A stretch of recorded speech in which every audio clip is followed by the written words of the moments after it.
espace plus petit. Le vit comme une forme de violence.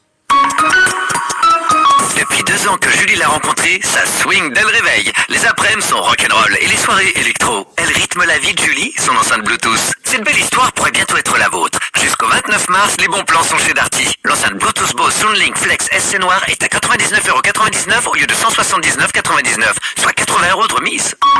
Darty, c'est parti pour durer. Renseignez-vous en magasin ou sur darty.com.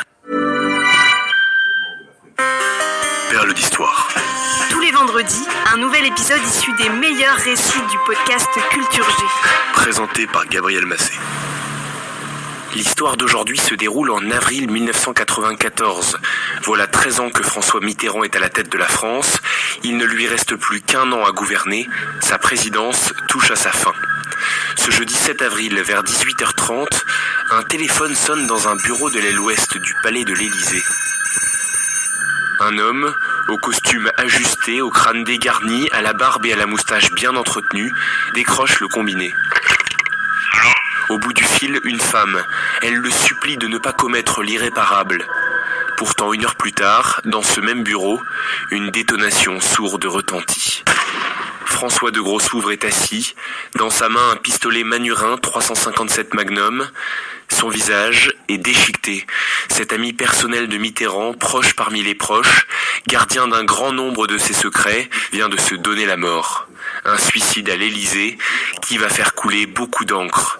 Une question surtout, s'est-il suicidé ou a-t-il été suicidé ?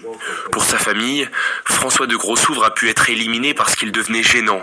Il savait énormément de choses, notamment l'existence de Mazarine, la fille cachée de Mitterrand. Ces derniers temps, il parlait de son intention d'écrire ses mémoires. Toutes les notes en vue de l'écriture de ce livre se sont d'ailleurs volatilisées après sa mort. Il y a des choses troublantes dans cette affaire.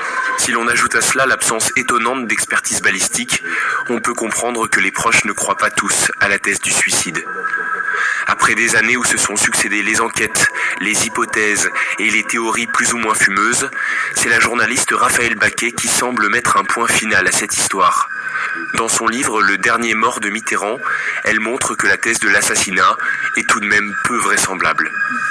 Mais alors, pourquoi François de Grossouvre aurait-il mis fin à ses jours ?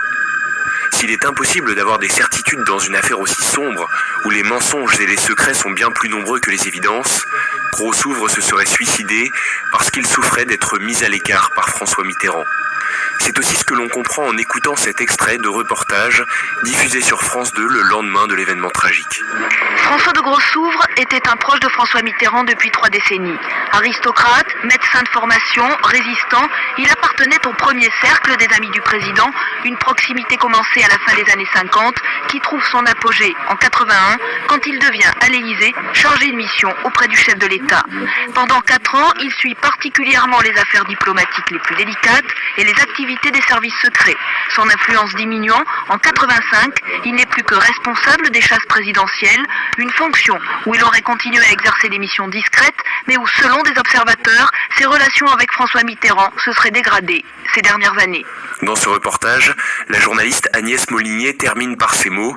Son entourage le disait effectivement dépressif ces derniers jours. François de Grossouvre s'est donné la mort hier soir, à l'âge de 76 ans. Merci d'avoir écouté cet épisode. Si vous voulez en savoir plus, je vous invite à lire le livre « Le dernier mort de Mitterrand » de Raphaël Baquet. Vous avez aussi entendu un extrait d'un reportage de France 2, disponible en intégralité sur lina.fr. Et si vous avez écouté ce podcast sur YouTube, les liens sont dans la description de la vidéo. À bientôt.